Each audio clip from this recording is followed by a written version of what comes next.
Can you talk us through, can we go through each feature on the Monza? Let's kind of, because the aesthetic of the Monza has a clear kind of identity in the sense it does resemble, I know when people have seen it, the few people who've seen it have been struck by how beautiful it is. And it does seem to have the same DNA as the Ostro van regards the overall aesthetic. Can you explain a bit what you've taken from the learnings, not only from the Ostro van, but also the Hanzo, a lot of the wind tunnel and work you've done on aerodynamics? Yeah, when we originally did the Ostro version 1, we had a really clear focus on an all-around bike. Races aren't necessarily won or lost in specific instances. Some races are. You take like the Ardennes Classics, for example. They're typically decided on the last 800 meters. But for the most part, races are on rolling terrain. There's some climbing, there's descending, there's flat portions. If you go on a breakaway, maybe you've got to drive it on the front. If you're in the pack, it's a different set of aerodynamic constraints. So we really try to kind of hit the mark with an all-round bike. And looking at the way that a local racer will use their bike, it's pretty similar. Maybe there's a race where it's totally flat and it's a flat criterium. Then that same bike will then need to be raced at a road race that maybe has rolling hills, possibly even like a hill climb championship or something for your local area. And if you look at those riders in that context, they're not going to have a climbing bike, a flat stage bike, and a crit bike. They're going to have the same bike that has to do everything. And that's where a lot of the form follows a function. And the function in this case is to appeal to that everyday rider who typically will train and race on the same bike throughout the course of the season. Yeah, the fit's always an evolving thing in the cycling industry, and right now what we're seeing is there's a move towards opening up the hip angle, and that's being driven by two different things, or in two different ways. One is increase it, or the steeper seat tube angles. The other one is shorter cranks. And so the combination of those two things also lend themselves to a slightly more upright posture for the rider. And to be frank, a local racer, typically maybe someone that's, not necessarily a younger person anymore, will struggle with closing that hip angle up and leaning all the way over on the bike. It's quite a modest increase. It's about a centimeter or so, and it's really driven with how we saw riders using the existing Ostro.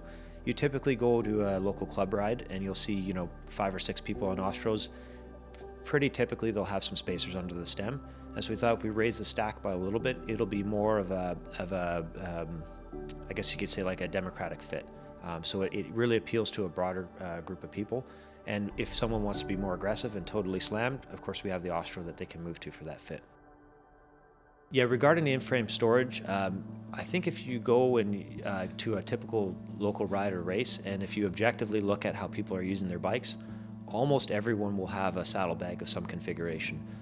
Some riders use really low pro ones, which are, of course, they look really sleek, but then you're extremely limited to what you can fit into it. You see riders doing things like putting TPU tubes in it and, really miniature levers. And of course, there's all the associated problems with that where, you maybe have a hole in your tube, or you only have one CO and you've exhausted it and, messing around with the valve.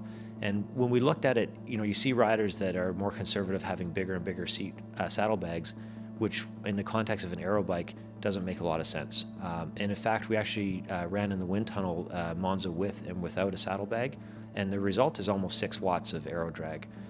So what we wanted to do is, again, accommodate those riders for how they actually use the bike, as opposed to how, a World Tour rider would use it.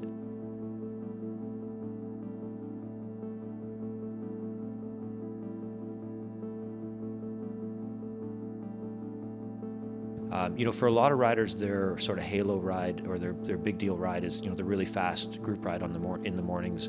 In some cases, it's as early as 5 a.m. Those riders want aero performance in the context of their ride. And in that case, we're giving them the ability to bring, maybe 2 COs, a proper tube, some proper tire levers, maybe even a patch kit if you don't have somebody on speed dial to pick you up. And you can tuck those into the down tube, almost without limit to what you can put in it. And you're suffering no aero penalty whatsoever. It's relatively sleek. We've provided kind of like a sock that goes in the down tube to stop things from rattling, so you don't end up with a tube full of holes. And I mean, if you're really conservative, you could quite easily put 2 tubes, 2 CO2s, and a patch kit in your down tube, and it wouldn't affect your aerodynamics or your ride at all on the bike. Again, if you go to a group ride or to a local race, you'll see that almost 100% of people have fitted a rear flasher of some form or another. And looking at that, you can do a customized mount of some kind, or some kind of like a elastic band configuration. But what we want to do with the Ostro is two things. One is we want to eliminate the need to have a saddlebag, which then opens up the ability to mount for example, your Garmin Varia up high enough to enhance the visibility, and in the case of a rear radar, its visibility of the traffic behind you. And we've created a saddle mount that clips onto the back rails of the saddle and terminates in a GoPro interface. And the upside with the GoPro is you can fit virtually any readily available light onto that. And we're just trying to be as agnostic as we can be with it.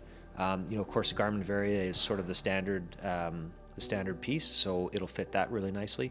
But at the same time, you could also fit a camera, an action camera, for example, or kind of whatever your heart may desire there. On the front of the bike, we share the same GoPro mount that we have on the Ostro, and that's in a single and a double configuration.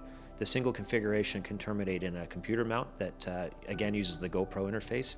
And the upside with that is you can alter the angle of it, depending on what your preference is. So if you find it difficult to read the screen when it's totally flat, you can tilt it up a little bit. The second GoPro mount on it is kind of interesting because it allows you to mount accessories. So, for example, a front light or an action camera or whatever you might want, but it reduces the moment arm that has over the computer mount. What we see is when people put a GoPro or a GoPro camera or a light out on the end of the computer mount, you've got the whole moment arm of the computer mount itself that causes that to bounce up and down. And in some extreme cases, you can actually have those break. So we test all of our mounts with a combined mass of 250 grams, and then we fatigue test them quite significantly. And you'll see the materials that we selected in that area as well are designed to give better fatigue life as opposed to just straight aluminum. And the idea there is that if you do have some radically high load, so for example, you crash or you smoke a pothole like really hard, the GoPro mount gives it a degree of freedom so that your computer will just swing down. Which is not the end of the world, it's not ideal, but you can just tilt it back up and you don't break your GoPro mount and you don't lose your computer or smash it on the ground. So we're trying to, again, accommodate riders how they're actually using their bikes as opposed to, how we want to dictate to them. And then talked about the tire clearance, because that's something that's been altered with this as well.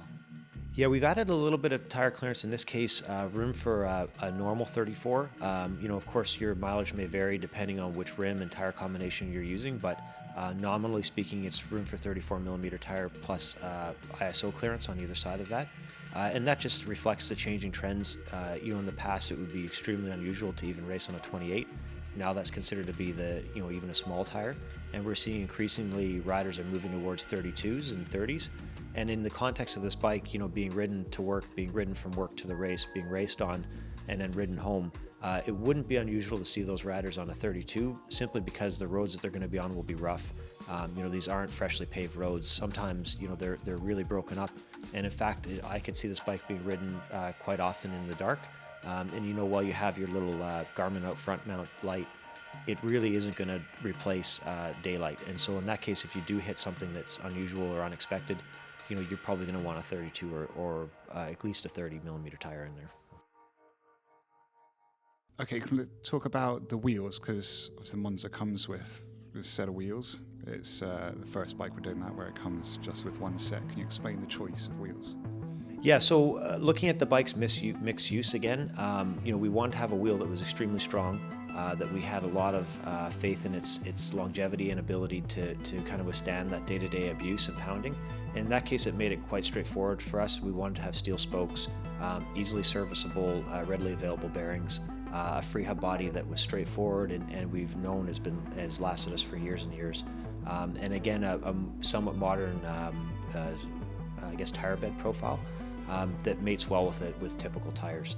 And the focus here is on providing a fast solution that's versatile and robust and will withstand that day-to-day pounding. What have you taken from the Ostro Van and put in the Monza that actually is the trickle down? There's a few things that are non-negotiables with us when it comes to a race bike, and that is the handling geometry, so the way that the bike corners, the way that it feels as you're steering, because a Tuesday night race is still a race. You can be racing down Alpe d'Huez, or you can be racing around an industrial or a parking lot or a industrial area parking lot crit.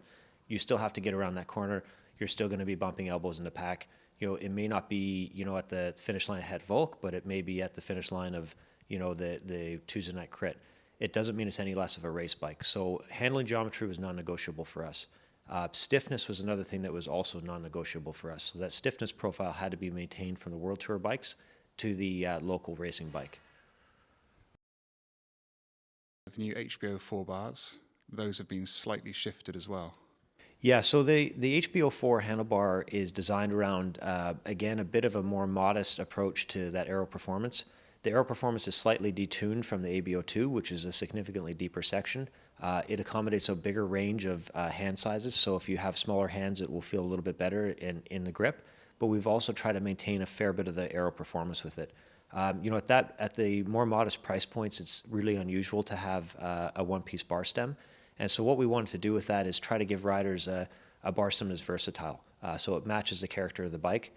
So a little bit better feeling in the hand if you're going to wrap your hands around the top of the bars. So instead of having a flat palm, you can more give it a full wrap. And again, trying to bring that experience of a one-piece bar stem to a price point that you don't typically get that feature at. Let's talk about the UDH. Yeah, depending on where you live, one buy is going to become, I think, a geographically driven decision. For example, if you live in, let's say, the Chicago area, you see a lot of riders there racing and riding on one buy. And now with the oncoming Explorer groups where you have as much as a 1046 cassette, you'll see a lot of riders, I think, running maybe a 50 or even larger front ring and a very large range cassette on the rear. And the SRAM UDH interface gives you the platform that allows you to be able to do that. So looking at the bike, we needed to future-proof it for whatever may be coming down the pipe and what is already on the market. So it was fairly straightforward for us to decide to go that way. I think we'll see more and more bikes configured in that fashion, and we just wanted to make sure that people were ready to go with that when the technology came on the market. How do you in the engineering team see this bike in the ecosystem of Factor? I mean, it strikes me as being one of the bikes that could potentially you're most proud of because it has taken all that cutting edge and brought it to potentially a new audience and the majority of people who do race but not professionally. I think the engineering team, when we look back on this bike and we reflect on why we designed it and who we designed it for, it's very much the bike we designed for ourselves. As a general rule, engineers in the bike industry are typically, pretty modest people. We don't drive fancy cars. We live in regular modest houses and modest neighborhoods. And, we typically really use our bikes and predominantly we come from a racing background. In my time racing, the difference between an Ultegra cassette and a Dura-Ace cassette would usually mean I would have two cassettes instead of one. So you're always drawn to be more value focused, but strongly function based. You want products that function at the absolute top level, but not necessarily, you're not necessarily concerned with having a couple titanium cogs on your cassette. And this bike reflects that ethos, like the way that we would actually race and ride our bikes. They're meant for abuse. They're meant to be used over and over again. These aren't a fragile bike that, if it falls over in your garage or at the coffee shop, that you're going to absolutely freak out because it's going to cave the down tube in. It's a more robust bike. It reflects the way that we actually ride and race our bikes. And, it's a really functional tool for the job. Another thing you thought of is not just the rider, but the bike shop mechanics, is how we've got easier access to the build. Am I correct in saying this, for the battery, for the electronics? Yeah, when regarding the ability to build the bike and put it together, there's challenges associated with internal cable routing, and you hear a lot of complaints either online or there's always a ranting bike mechanic on a podcast, and typically they associate internal routing with headaches and frustration and difficulty with adjustment. And in this case, we've gone to a round steerer tube as opposed to a D-shaped steerer tube. It gives you a couple of advantages. One is it simplifies the routing. So the routing goes in through the 1.5 inch upper bearing. We also have an 1.5 inch lower bearing, and it gives you just a more robust interface that's really straightforward to build up. You can remove the stem a lot easier, so for packing the bike for traveling, it makes it a lot more simple. And then some small things like a T47 threaded bottom bracket, so if you need to service it, it's quite straightforward. You don't need any crazy tools. And then the seat post mounted battery also just eases that access and use. So it's very traditional, it's nothing fancy, and it's really, really functional. Similarly, we have a 2-bolt seat post clamp on this, or 2-bolt seat post clamp on this bike that allows you easy access. And corrosion can be a real issue with these back of the seat post mounted seat post clamps. And in this case, it's really straightforward to apply a layer of grease between the 2 layers. And if something happens, you can completely remove the seat post clamp, clean up the area, service your bike quite easily, and then you're ready to go again for another year or so.